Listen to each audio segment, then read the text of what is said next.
Welcome back everyone to this next tutorial.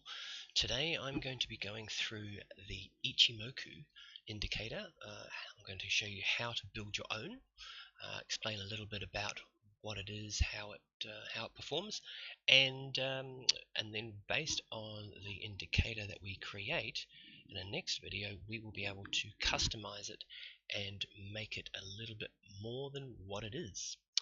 So, getting started, let's go. So, to begin with, the Ichimoku indicator is, if we go to this website here, Kumo Trader, I will put the link in the description.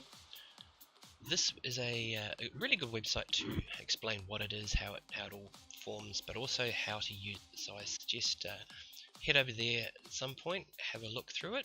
It gives you a lot more information about all the different parts. So yeah, go for that. So over to the charts. So here we are. Let's start with our Pine editor. Now, to begin with, the Ichimoku is essentially equilibrium at a glance. And what that means is there are two main lines to it, or plot lines. There's the Tenkan-sen and the Kijin-sen. And they are essentially like a short-term and a mid-term equilibrium line. If you know what a Fibonacci retracement is, if I use the Fibonacci tool and I go from a swing low to a swing high, then it's essentially like putting a ruler on the chart over the price range, and it maps out the various different retracement levels according to the Fibonacci ratios. So generally speaking, most people would say the 50% line, which would be this line here, that would be considered the equilibrium. So the bulls are pushing the price higher and the bears want to push the price lower, and halfway in the middle is your 50% retracement. So the Ichimoku takes that concept and plots out equilibrium over a short period of time and a medium period of time. So if I just quickly throw up an Ichimoku, if I just type in Ichi, there we go, Ichimoku cloud, this is roughly what it looks like. You have the cloud, or the Kumo as they call it, which is the red and the green shaded area. We have the Tenkan-sen, which is the aqua blue line here. We have the Kijin-sen, which is the red line here. And then we have the Chikou span, which is a lagging line, which is the yellow line there. Essentially what we're going to do is, when we look at this, the aqua line, or the Tenkan-sen, is like the short-term equilibrium point. So if I just delete off those arrows and I draw a Fibonacci retracement from, say, that swing low to that swing high, then if we zoom in, we can see that the 50% line, which is this green line here, is pretty much where that Tenkan-sen line is at the moment on this current, on the daily candles on Bitcoin dollar. So there we go. So let's get rid of that one. Oh, and just a bit of a point of interest, the traditional settings up here are 9, 26, 52, 26. And so what that means in traditional Japanese markets is the 9 period is a week and a half of trading days. So they trade on over 6 days. So therefore 9 trading days is a week and a half. 26 trading days, the baseline periods, this one here, that would represent a month of trading days. The lagging span 2 periods, I will explain all of these in a minute. These are basically 2 months, so twice the baseline. And then the displacement is how far forward into the future to project the cloud, and how far back to project the Chikou span. Alright, so let's get rid of that and get started. If my mouse didn't run out of battery, that's super fancy. Okay, I'm going to have to change batteries on my mouse. 1 moment.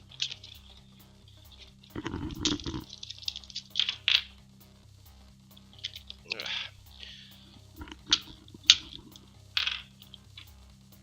Maybe it would have been a good idea to do this ahead of time. That's okay. Let's see how it works now. There we go. Okay, let's throw those in the bin. Okay, so to begin with, let's first give this a meaningful title. So let's call this my Ichimoku, and I'm also going to give it a short title, and I'm going to call that. That's not how we spell that. Goodness me. Get rid of that. There we go. Short title is going to equal my Ichi. There we go. Now we also want to overlay this indicator on top of the chart. So we need to make the overlay feature equal true. Oh, and it does also need a comma there. Okay, cool. Give it a bit of room. Okay, so first of all, we need to define a length of time for the first line, so the Tenkan line. So I'm going to call this variable. I'm going to create a variable. I'm going to call it TK underscore length, and I'm going to give it an input so that the user can change these values. I'm going to give it a default value of 9.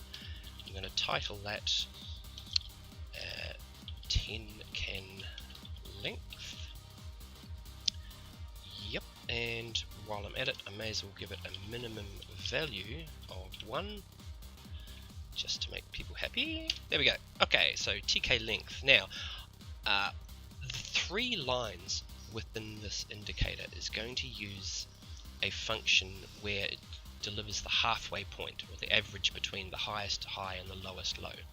And that's essentially what we're after here. We want the halfway point between the highest high and the lowest low within the given period of time. So let's move that down and let's create a function. So the function is going to be, I'm going to call the function midpoint, and this function is going to require a parameter to be passed into it. So I'm going to call this parameter len for length, and the function is going to be created that way, so it kind of looks like a little arrow. Now what we're going to do is we want to have the average between the highest within the length of time. So we're calling len here because we passed in a parameter and called it len here. So whatever gets passed into that parameter, we're going to use here. So the highest within the length of time, and we also need to have the lowest also within the length of time. There we go. So now if we have the average of the highest high and the lowest low, that's going to give us our midway point, or our midpoint. So now if we then go here and go create a variable called TK, we'll just call it TK for now, and that is going to equal the midpoint, and we're going to pass in the variable that we created one line above it, this one here. Boom.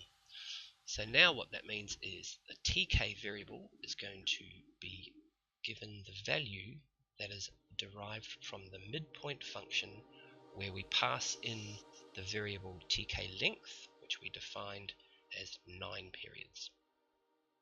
So now if we take that variable and we plot that variable and we give that a title,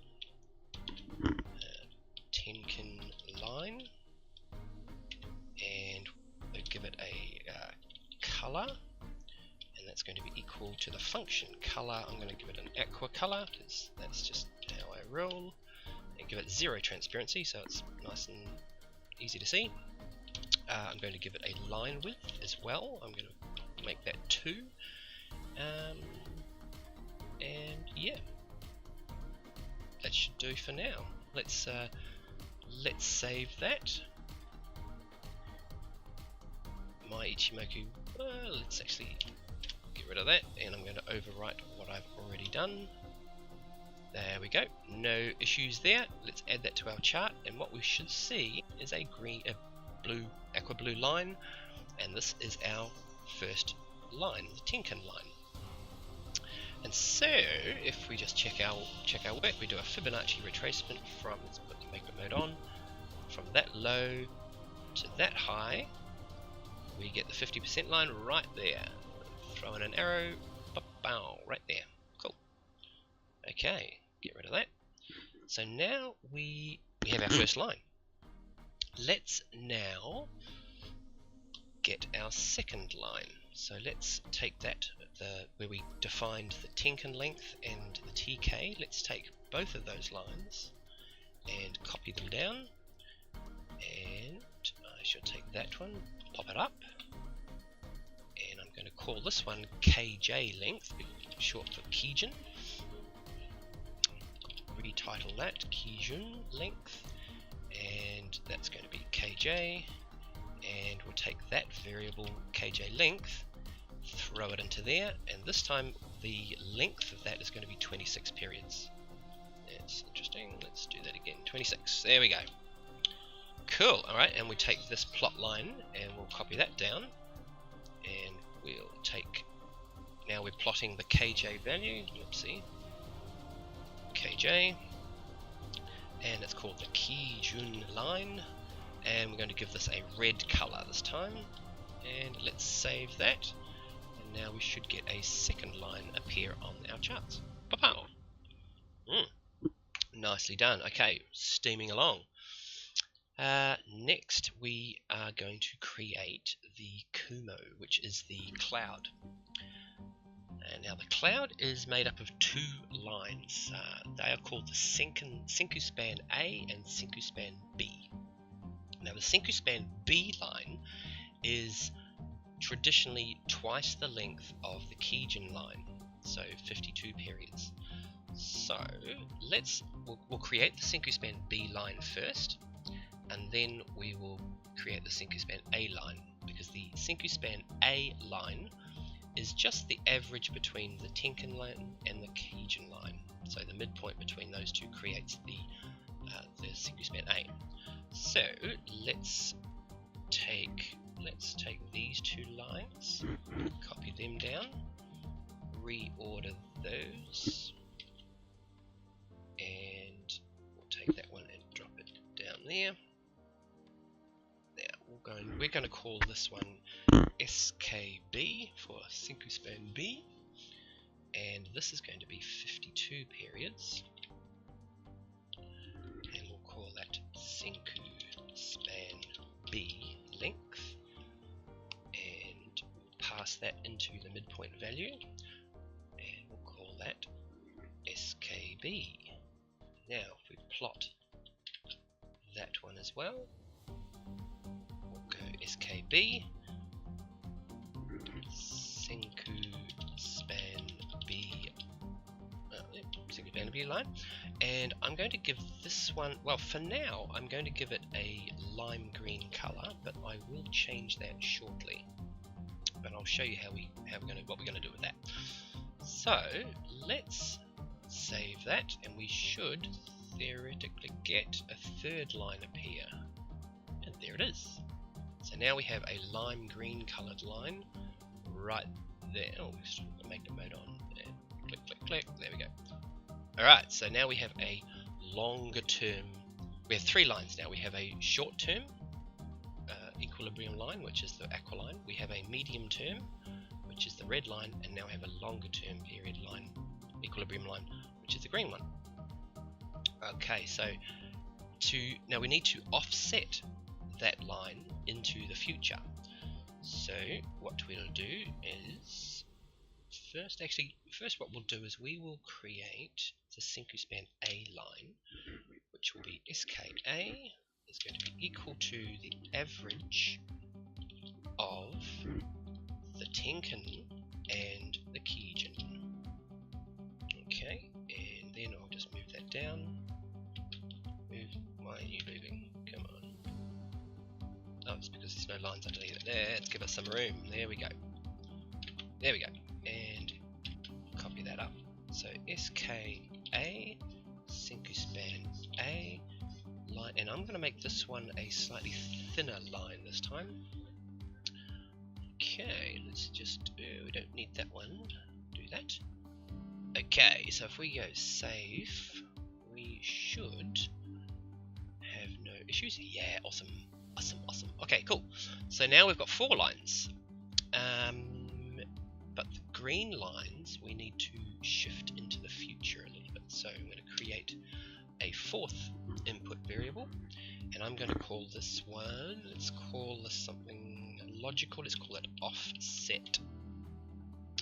And it's going to be equal to, actually, you know what, I'm just going to do this, delete that. I'm going to take that line and copy it down and rename the variable offset, and I'm going to give that a value of 26 periods, and I'm going to call this let's call it displacement, because we're displacing you know what, we don't really need that. I don't have to take it out, but I will anyway, because we're going to be displacing two parts of this indicator. We're going to be displacing the cloud or the Kumo forward, but we're also going to be displacing the Chikou line backwards. So we'll just use offset for now. Now, to offset these lines, we're going to, if I just control click the word plot here, and it pops up here, explains how it all works, and we are going to be using this parameter of the plot line offset. Okay, so let's do this. We'll go comma, we'll call the parameter offset, and this time this needs to be in lowercase, and it's going to be equal to, and now I'm going to use my variable, which I've put with a capital O. Now copy that, and I'll throw that into there, and if I hit save, we should see our green lines go forward to the right, and there they go. Now it's starting to come together. Okay. Now while I'm at it, I may as well create the Chikou span line as well. So let's put that there. We'll go CK for Chikou, and that's going to be equal. Now, basically the Chikou line is just this. Simply, it's just the closing price. So we'll just call that close, and we'll copy that line there. We'll call that CK. Call this one Chikou line, that'll do, and I'm going to give this a nice yellow color, and we need to offset this one as well, so I'm going to take these parts and we're going to put that at the end, but this time we need offset to be backwards to the left, not to the right. So the easiest way to do that is to stick a minus symbol before that, and let's hit save and see what we get. And when it, oh, error, goodness me, what have I done wrong? Let's have a look. No, error number 19, so line 19, set equals negative offset, what's constant color? Oh, right, okay. We'll add the transparency. I must have boo-boo. Alright, save, and that should be fine. And there it is. Okay, so now we have our Chikou span shifted to the left, which is lining up with price at the moment. And we have the outline of the cloud forward shifted. Okay, so now let's make the cloud color depending on whether it's bullish or bearish trend. Now to do that, we are now going to create a condition that determines whether it's bullish or bearish.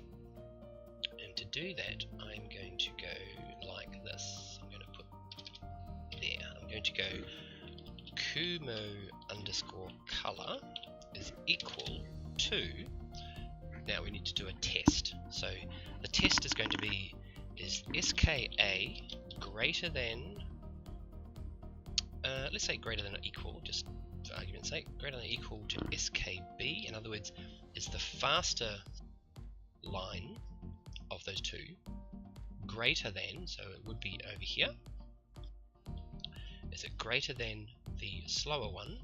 If so, then it's bullish, otherwise it's going to be bearish. So I'm going to give the bullish color of green, with, I'm going to give it a let's give it a 65% transparency. If it's not bullish, in other words, if SKA is not greater than SKB, then this forms the other side of our argument, in which case I'm going to take the function of color, but give it a, let's give it a maroon color, just like that. And I will also do the same thing, Kumo underscore line underscore color, and I will basically take the same thing. So what I'm doing here is I'm making the lines change color as well. So let's say if it's greater than, we're going to give it a lime color, and if it's not, I'm going to give this one, we could say, yeah, let's say red. Sometimes I use orange, but we're not going to at the moment. Okay, 0 transparency for these guys. And now I can use Kumo line color, and we will plot the color for each of those lines is now being replaced by this there. So now if I go save, for now we should see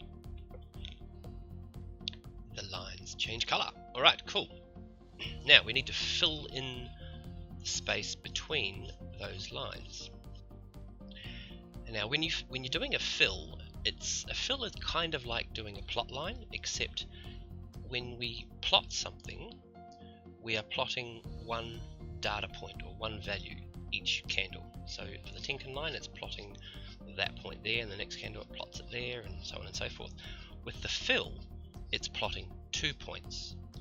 It's taking the 2 points and filling in the space in between. Now to do that, we're going to create a variable from a plot line. And so if we create a variable here and we make it equal to something, we're going to do the same thing here. So the plot line of SKA, I'm going to call that S1 and call it equal to the plot line. And then the same thing for the SKB line, S2 is now equal to the plot line of SKB. In other words, synchro span B. Now that I have those 2 points, S1 and S2, I can now fill between S1 and S2. I will give it a title equals Kumo color, and the color is going to be equal to the variable I created here, Kumo color, like that. Now if we hit save, we should see the Kumo get filled in like so. And now we have an Ichimoku, just like that. So it's looking like it's looking a little bit bearish in the future, according to this. It was a little bit bullish, although Bitcoin's doing its thing, and it's broken through the cloud on the daily candle, which is a positive sign. It has the Tenkan line has crossed the Kijun line, which is a bullish sign. But if we go over to the trading signals, this will explain a bit more about how to use the signals. There's strong signals, there's neutral signals, and there's weak signals. So in this case, even though it did cross, it's a weak signal because it is underneath the cloud. So Ichimoku is a trend following system. So what this is saying is that although the candle's going up, it's actually a little bit bearish in the future, and it's a weak signal. So we could foresee that this is going to pull back. It's not quite strong enough. If this had crossed above the cloud, then that's a bullish signal, and that's definitely a good sign. However, taking that into consideration, we also see that the Chikou line has crossed the Kijin line, and that is also above the clouds, and that's a strong bullish signal. In fact, a handy way to take long trades is when the Chikou line, sorry, I keep calling it span, don't know why. When the Chikou line crosses the Kijin line, that's a good time to get in, and it's not until it crosses back down again that you would get out. Although you can mix and match your signals. For example, you could get in about now, and then when the price crosses the Tenkan line, you could get out. That could be a way of interpreting this. Obviously, this is not financial advice. Do your own research. Blah blah blah. I'm just teaching you how to build indicators. It's up to you what you wish to trade. So that is, in a nutshell, how to build an Ichimoku. So essentially, it's equilibrium at a glance. I can look at this indicator, and when you understand what it is you're looking at, then you can interpret what's likely to happen. So if we drill down into, say, a 15-minute candle, we can see that the cloud has acted a bit like support. Price has gone into the cloud but not penetrated, and it's come back out. So that's pretty cool. We can also see that the Chikou span is now tangled up inside the candles, and is only just now broken through. And now it's got some free space. It's above the Kumo, so that could be interpreted as a time you could get in. Looking forward into the future, it's twisted into the green again, so it did temporarily twist into the red, now it's twisted back, so could be good. I find on the 4-hour candle is usually a good time frame to use the Chikou crossing Kijin. So back, looks like it crossed here. So if I just point to that, so this is where it actually, no, it touched it and bounced off. How far back does it go? There we go. Right there. That is where it actually crossed. So if we were to just follow the rules, and if we were to get in at that point, if I pull that back. Okay, so if we crossed there, and that would have been on that candle, so if we had gotten in on that candle, let's say we got in at the tippy top, so we got right on the high of that candle, and we stayed in all the way through, well, it didn't really go underneath, it just touched it. We stayed in, and right now at price we will be looking at a 15.65% profit so far, and that's if you were to just go on that. You might have wanted to get in and out as price touched and crossed below the Tenkan line. So here you might have got out, there. Actually, you could have scalped it a bit, got out there, and then seen that candle, got back in. It really depends on what time frame you're trading. So there you go. I will call that quits for now. That's your Ichimoku. If you want to check out any other indicators that I have played around with and written, head over to this link here. I'll put that into the description. You could have a look at, for example, stochastic Bollinger Bands. Essentially, it's a Bollinger Band, but I put it through the stochastic formula. Same thing from the CCI. This is an interesting one, true range specified volume. Having pretty good results with that. If I quickly load that up, and that one there, and what this measures is the amount of effort involved to push price. So essentially what it does, it takes the average true range, and it takes volume, and it calculates those two together. So it takes volume divided by average true range, and you get a value. And so when it's 1.5 times the previous value, that's a signal that things could change. Essentially, you find that when you have some capitulation dumps or surges, and price booms up like that, it's usually something to pay attention to. So check it out. Give me some feedback if you like. Head over there, have a look around, play with it, see what you think. I'll also link this page of what signals you can use with the Ichimoku. Here's that Chikou span cross I was talking about. And if you want to know more about the Ichimoku, about the history and what it's all about, head over to Kumo Trader. I'll link this as well, and have a look at it. So, okay, guys, if you wish to support the channel in any way, there is a method of how to do that in the description. Send me some comments. Maybe if you want, give me a suggestion of what you'd like to see coming up in other videos. But be nice to people and take it easy. Catch you later.